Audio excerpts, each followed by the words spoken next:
I go to my local Pokemon store and play different decks so you don't have to. I mean, you probably still should, but you know, I still play them.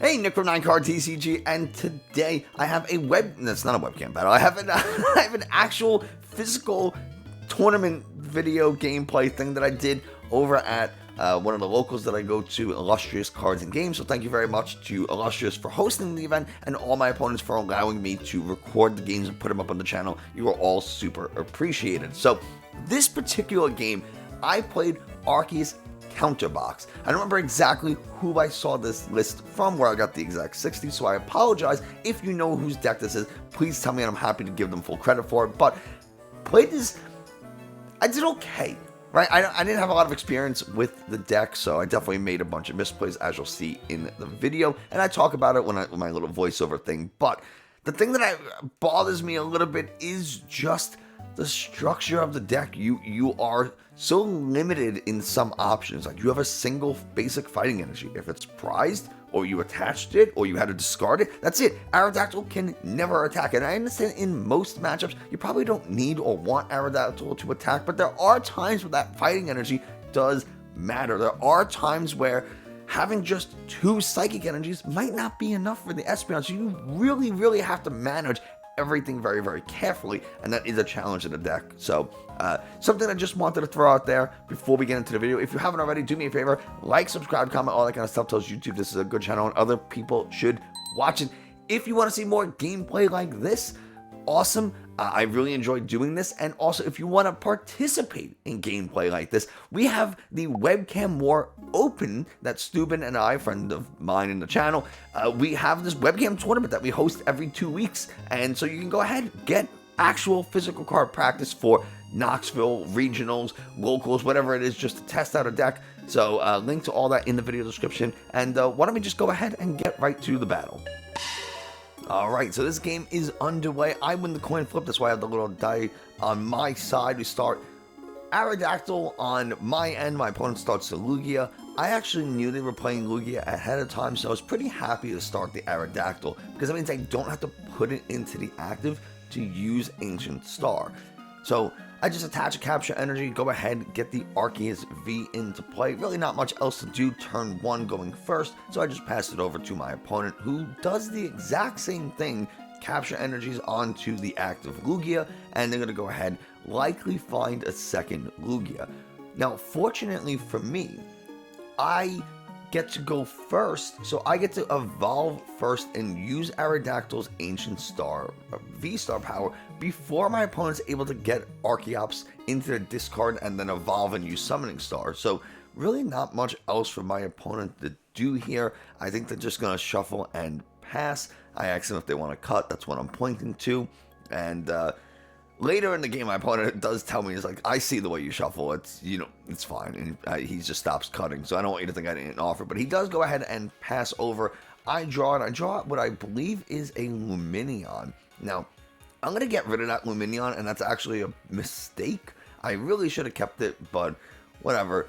We use the Evolution Incense, we get an Aerodactyl, I throw it, I didn't really mean to throw it that far, but we get the Aerodactyl V-Star. Now, Ancient Star only needs the 1 colorless energy, but if I use Ancient Star, that means I can't use Starburst to just find cards I want, which is kind of problematic.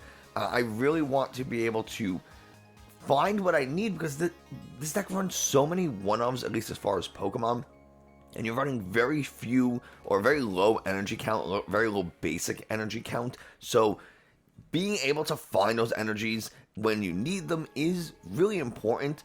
Yeah, that's what he just decides to cut from now on, so he just taps the deck. And we go ahead and Marnie. Now, I have a Lightning energy in hand that honestly I probably should have attached, but I can't remember if I'm looking for the double turbo energy or not. I think that's what I was doing, so I get my 5th card from Marnie, just trying to disrupt them a little bit, and I evolve into the Arceus V-Star, but I can no longer, well, I mean, I can Starburst at the moment, but the plan is to use the Ancient Star, which I do, and this is my big problem while my opponent takes his turn. My big issue with Ancient Star is that it is an attack right? It's an attack. And my opponent's just getting clarification on what Ancient Star actually does. Because I attack, that means I can't really progress my board. So I can't hit into this Lugia. I can't really do too much. Now, it does come back to haunt me a little bit later. I make a huge mistake. But my opponent just attaches a Choice Belt. He gets the DTE. Really not much else to do. Evolution Incense, the only option is either Archeops or Lugia. They go with the Lugia, Evolve. I can't get this Aerodactyl out of the active without committing an energy to it unless I find a switch card. So that's really important. Because they evolved the active, they're not able to use Read the Wind. Not a bad thing for me. They forgot to use it the turn before, and I remember they actually commented on that. Just reading Ancient Star and the attack again. So they forgot to use Read the Wind, which means they drew a couple less cards. And I would have more needed anyway, so it really didn't matter. But, who knows? They might have seen better cards. I get super lucky that they bossed that the Arceus. I could not get that Aerodactyl out of the active. So the fact that they bossed the Arceus is really nice. The Arceus is actually going to be what I want to use, right? This Trinity Nova does good damage, does 180. It's going to be hard for the Lugia to one-shot it. And I don't have to worry about the resistance or milling cards off the top of my deck with Lost Dive, which is Aerodactyl's attack. I have to put the top 2 cards of my deck into the Lost Zone. So, bossing my Arceus there was actually really nice for me. Unfortunately, I just decided I'm going to go back in with a Quick Ball, so I stopped shuffling. I don't think I find the double turbo energy, which is really problematic. Now, I do go ahead and get the Espeon. I choose to get the Espeon because eventually I want to evolve it into Espeon VMAX to protect against the Yveltal. Even though I used Ancient Star and they can't Summoning Star, they could bench a Yveltal and start just slowly attaching to it. Or if they do boss up the Aerodactyl at some point and knock it out, well, now they can use Summoning Star, get the Yveltal, and just use Amazing Destruction. So I try to protect against that and get the Espeon into play. I only have 1 card in hand. I decided to Marnie. I'm really hoping for a double turbo energy. I don't think I find one, so I have the Air Balloon, which is really nice, and I think I just attach an energy. Now I'm pretty sure I attach the fighting energy here, but we'll have to see. Nick, make up your mind. Just make a play. You don't have many options from what I remember. So one of the issues with the deck is it runs 2 water energies, 2 lightning energies, 2 psychic energies, and 1 basic fighting energy. So it's like you don't have a lot of options. I attach my 1 fighting energy, which means the Aerodactyl sitting on the bench will never be able to attack. So, which is really unfortunate because it could be a pretty good attacker later on just to finish putting damage onto something to get a KO, just to finish or put some chip damage into something. But my opponent does get an Aurora energy into play. They go ahead and Marnie. I lose my Air Balloon. I don't really like that. Kind of want that Air Balloon. And now I'm going to find that double turbo energy, which is a little annoying. Because, like, if only I'd found it earlier, like a research, maybe those extra 2 cards I would have found the DTE, been able to get that attack off earlier. Whiffing that attack really hurt me in the long run. And I know it might not seem like it at some points during the game, but man, it really does. Collapse Stadium, don't really care about too much. I'm not going to put many more Pokemon into play, so whatever. They do get the attack off first, and they hit for a lot of damage with Lugia. I mean, they're hitting for 230 damage with the Tempest Dive attack, so that's 2-shotting everything I got. I find the DTE really unfortunate. The problem with this deck is that you are often just like 1 card shy, or you get like the wrong card, you get the wrong energy. I did not want to attach the fighting energy, but it's all I had, so I did it. I didn't want to attach the you have a flying Pikachu in play. You need both of those lightning energies, and you only have 2. Things like that. It makes this deck really challenging. So I definitely would make some changes to this. There's the Luminion that I go ahead and get rid of. And again, not really the best move. So I actually, the reason I got rid of it, if I'm being super honest, is that I forgot that Aerodactyl only stops my opponent's Pokemon V. I thought it was like Path to the Peak where it just stops all Pokemon V. So I was just like, oh, I don't need this Lumineon because I can't use it under Aerodactyl. And then later I read the card because I was thinking about Espeon VMAX. I was like, wait, but if Aerodactyl stops all Pokemon V, how is Espeon doing its thing? So I kind of read it real quick, and it only stops my opponents. So that really stunk. Wasn't happy about that. But I just go ahead, attach some energies. I do put 2, and this is another mistake. What I should have done was attach a second energy to the Espeon. And then I'm one attachment away. I mean, I'm still one attachment away for hitting with both Pokemon. A DTE, I can attack with both, but I don't know. I feel like I should have put 2 energies onto the Espeon, not onto the Arceus. At the time, my logic was just, the Arceus will do more damage, but you can see they're starting to get some energies into play. My opponent now has 5 energies in play. They knock out my Arceus. They get the first 2 prizes. I evolve. Okay, fine. We're in a decent spot. Get rid of a double turbo energy on that Ultra Ball, which, oh boy, that really, really hurt later. Again, just so many little tiny things. I don't have a lot of experience with this deck, which is why I'm making some misplays. Like getting rid of that double turbo, getting rid of the Lumineon, not knowing the Aerodactyl Ancient Star ability fully. Little problematic. But we do go ahead and take the KO on the Lugia V-Star, so I get my first 2 prizes. I choose not to put any energies in play.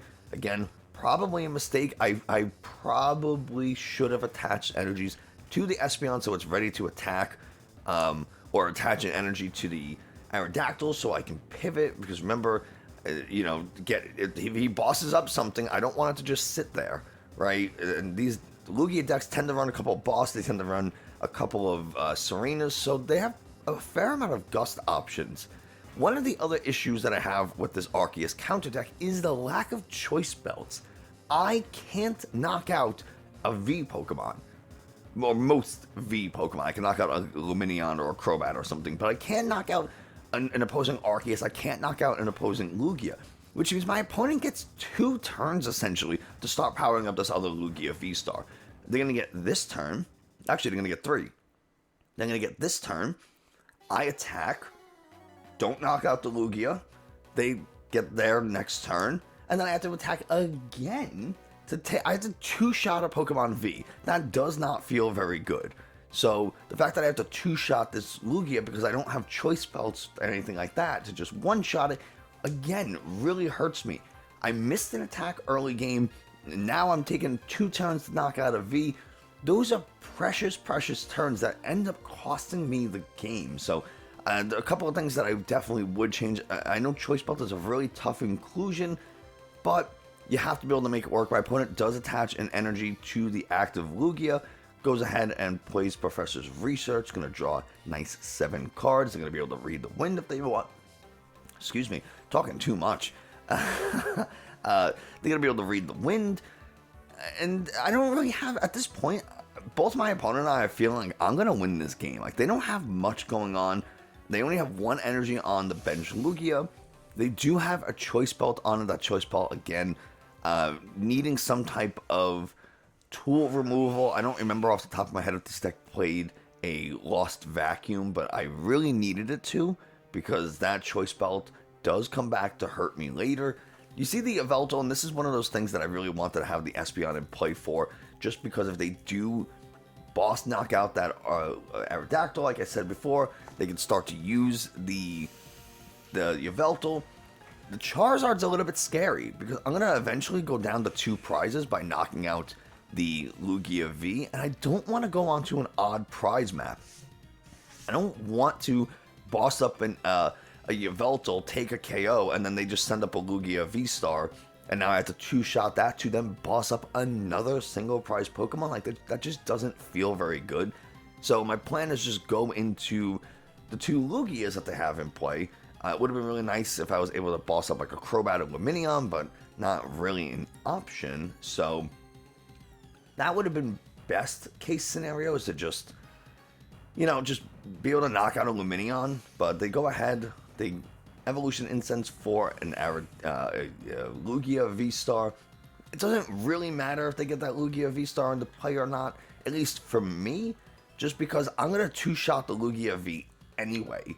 So even if I attach a Choice Belt, I only do 210, but they go ahead, read the wind, draw 3, it's my turn, and yeah, I'm very salty about not being able to one-shot this Lugia. This game would have been significantly different if I could. I go ahead and put down my own Yveltal. Now this Yveltal has the Cry of Destruction for a DTE. I get to go ahead and remove 3 special energies from play. And this would have been great to really put the final nail in the coffin as far as my opponent's concerned. They start powering up that Lugia on the bench really slowly. They get a couple of energies onto it, and then I just Cry Destruction, remove them, and now they have to start all over again. It's going to take them a minimum of 3 turns, and it only took me 1 turn to get rid of those energies, and I could just, retreat for free with the DTE that I attached to the Yveltal, but I don't have it. I'm kind of hoping I'll find a supporter. I haven't played a supporter in a while, if you've noticed, and because the deck is just running out of steam. Not able to find the pieces that I need to really make this happen. And if I did find a Research or a Marnie or something, then yeah, maybe this would have been a little bit different. I do get super lucky and top deck that Air Balloon. You saw that they bossed up that Aerodactyl, which could have been really, really scary if they knocked it out. So I do go ahead. I get the KO on the Lugia. Cool. But now they have a bunch of energies onto this Lugia already. I think they only have 2 at the moment. They're going to get 3, right? That powerful colorless energy. Those are going to really, really add up. The Choice Belt plus the powerful colorless. That's just a lot of damage. So, really not much for my opponent to do. They can't attack. They can't power this thing up any faster. So I'm feeling pretty good. My opponent definitely feels like the game is going to go my way. They go ahead, Serena up my Espeon, and here's where I make a big mistake. I don't know why. I didn't realize that they were attaching powerful colorless energies. I didn't do the math in my head about how much damage the Lugia was actually doing. So I attach a water energy and retreat instead of attaching like a DTE to attack. And if I had attacked with the Espeon, then they wouldn't be able to one-shot the Espeon. They only do 290. But they can one-shot the Arceus, and now I have no energies onto this Espeon. So my Arceus gets KO'd, and I'm in a world of trouble here. So not attacking with the Espeon, I'm pretty sure I had the DTE to attack. I don't remember if I did, but either way, I probably should have just kept the Espeon in the active. They can't KO it. It buys me a turn to attach another energy, attack. They have to KO it, and then I come in with the Arceus and finish off the Lugia there. I don't have a lot of time. I can't leave this Aerodactyl in the active to get KO'd. I have to retreat it into the Espeon and just let them attack into it and hope I draw the proper energies. You see, I'm kind of talking to my opponent. I didn't do the math, and I was expecting to be able to Sharon's Care, pull up that Arceus, and then attach a DTE to the Espeon, but it didn't go that way. I thought they were just going to attack into it. I retreat, leave up the Espeon. Luckily, I at least have the Psychic Energy to try to attack, but there's really not much I can do unless I find a double turbo energy, and with no supporters in hand, I just can't. My opponent does play a Crobat. They try to draw some cards, but I remind them of Ancient Star, so they're not able to. And they just attack. They just attack for 290 damage, because what else is there to do? If I don't find that, and spoilers, I don't find a double turbo, it's, really unfortunate. I would have been able to win if we had drawn a little bit better. If I didn't make the mistake of not attacking with the Espeon, I'm pretty sure I could have attacked with the Espeon, but just ended up being a little too slow. So here you go. Lugia still able to win. I got the heavy ball. Cool. That doesn't help anybody at that point. Am I just pass to my opponent? They win. It's enough. Yeah, it's very unfortunate. Lugia, even without the Aerodactyl, the Archeops, still without the Aerodactyl, even without the I almost did it. I did it again. I didn't almost. I actually did it again. Lugia, even without the Archeops, still able to make it happen. And a little unfortunate. So we're just kind of back playing it and showing my opponent what I should have done or what I could have done. And that was my mistake. But yeah, thanks so much for watching. I hope you enjoyed. Found it informative. If you did, like, subscribe, comment, all that kind of stuff. And I will see you next time.